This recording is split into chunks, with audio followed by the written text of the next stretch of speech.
Hi, good morning, and welcome to Bethlehem, Pennsylvania. We're at this place called Fox and Finch. I've never been here before, but it looks quite cool if you can kind of see that. Either way, I've been gone for 4 days at a men's retreat, and I had an incredible time. I'm going to be making a mini doc on that, so just wait on that. It's coming, but in the meantime, I wanted to bring you along today. I have a photo shoot for a couple friends of mine. I definitely already made a video about them. I'm going to link that below, but I'm excited to have some fun this morning. So today we're going to be talking about working for free, when you should, why you should, and when you should stop, and kind of everything in between. But I got to finish this photo shoot and then we'll get to it. They're changing.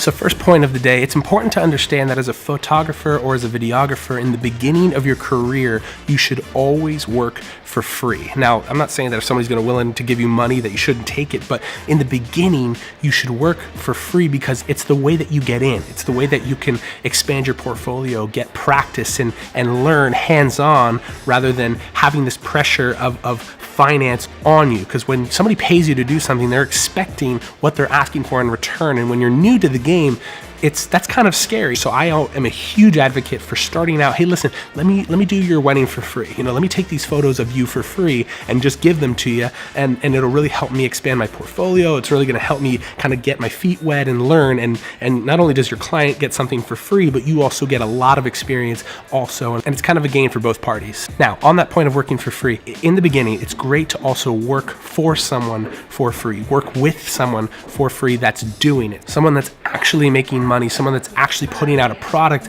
that you would like to get to one day. And how do you know that someone's actually doing it? You can see the results. If I want great financial advice, I'm going to talk to somebody who has a lot of money. If I want to get parental advice, I want to talk to someone who is a great parent. Marriage advice, someone who has a great long-lasting marriage. You want to go to people who have the results that you're looking for. And remember, do it for free. You just want to ask them, hey, can I shadow you? Can I just learn hands-on and just be there for you on the job so that you're learning from them all throughout the day? It's the little conversations, it's the little moments of things that they do. Ask them why they do those things. Make sure you're there for them and help them, and you will learn so much hands-on, more so in my opinion than you'll ever learn at college. But there comes a point where you don't have to work for free forever. So we'll talk about that, but we got to get to location number 2. Do you like my white backdrop here?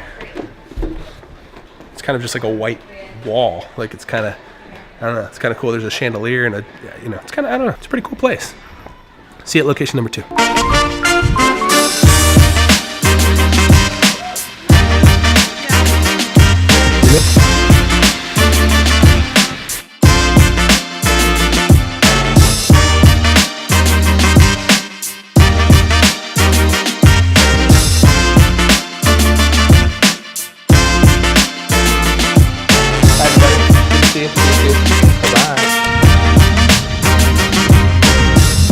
Yeah, working for free is great, but working for free forever is not great. You see, you want to work for free for a period of time in the beginning of your career when you're learning, when you're gaining experience, but you don't want to stay there forever because I've seen people stay there forever or they're scared to charge. They're scared to grow and to move on and to realize that they're getting better at what they're doing and they deserve more money for their work. And you need to learn when that is. You can't do it too soon, but you can't wait too long. I mean, you can, but it's not going to benefit you at all. Working for free is great, but not forever. It's important to understand what you're worth, and it's really important to understand that when people hire you, they're not just hiring you, they're hiring you, your time, the fact that you're driving with your own gas to these places, the fact that you have gear that not everyone has, it's expensive, that you bought, and they need to know that you purchased it and that you're using it, and then that is what they're actually paying you for. So you need to know what it is you're worth when getting hired. But it's good to work for free in the beginning, but you gotta eventually get paid for what you're doing.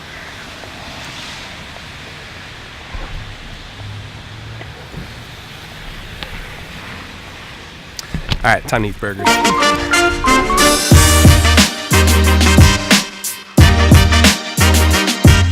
So I had a lunch meeting with my man Jake. This is basically us at Five Guys talking about life and work, and a bunch of other stuff. Great friend of mine, but then I had to head back to the office. I had a lot of stuff I had to do. This is me working on like color and just taking care of finishing up a wedding. I have a couple other edits that I gotta get to. But it's the end of the day now, and I just wanted to recap. So we talked about working for free. We talked about working for someone or with someone for free. Then we talked about working for money, where you have to make a living doing this thing called photography, videography, whatever it is you do. I happen to do video production, but whatever it is that you do, you have to eventually make a living doing it. You can't work for free forever. And now that we've covered these things, it's good that you know all these steps, but once you're making money and once you're doing well with video or photo, it's good to kind of realize that there are some jobs or some projects that are worth doing for free. See, you're always gonna have people that you know, friends, family, neighbors, people you work with or whatever, that know that you do this for a living, photography, videography, and they think because you love it that you can do everything for cheap or for free. What they don't realize is that you have to make a living doing it. But there are some friends, there are some family, there are some maybe organizations or projects or nonprofits or church groups that you might want to actually use your gifts for and share or offer up or donate your time to those things or those people. And today was a great example of that. I had a friend of mine that has a nonprofit organization, or I think it's a ministry, and the fact that they came to me and asked, hey, could you do photography for us, for this organization? And because they're a great friend of mine, and because I know the vision and the impact that this can have and will have, I wanted to get behind it. And so what I wanted to let you know is, in this journey of photography and videography, obviously in the beginning, it's good to work for free. It's good to work for someone for free. Eventually, you need to make money. You need to know what you are worth and charge what it is that you can really deliver. But once you get to that point, I think people kind of forget. They tend to everything needs to be charged, and I need to make sure I make a lot of money, and I need to double my prices every year. And honestly, I agree with all of that. I'm actually, that's what I do. But I just wanted you to not forget. Don't forget about the people that are your friends, that your family, that are doing things in life that mean a lot. Like even this past weekend, for the 4 days that we were there, that's a ministry that I was actually there with Scott, and Scott was leading worship, but I was filming everything for the entire weekend. And that's a project that Scott and I decided that for us, we want to give our time. We want to donate our skills and our abilities to be able to help this ministry flourish and grow and change people's lives ultimately. And if you're into video or photo, I just want to make it clear that yes, make money. Do not let people step all over you. Charge what it is that you are worth, but every once in a while, just every once in a while, realize who's doing something in life. Realize that you do have friends and you do have family, and there are organizations and clubs and groups around you, probably in your community, that could use a little bit of your skill. So not everybody, but just sometimes be selective with who you want to help and who you want to be there for, and give them some photos, help them out, give them a little bit of video and help them out every once in a while. I'm not saying to not charge money, but just to remember that some people need help. Make a living, of course, but bring people some value sometimes. I think it'll really help you out.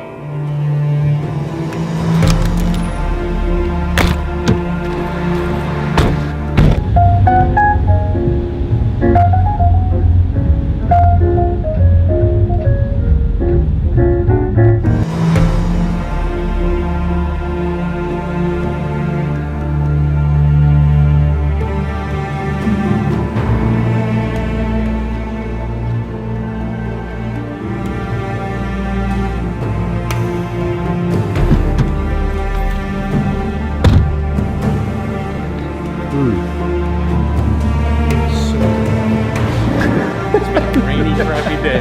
Dude, it has.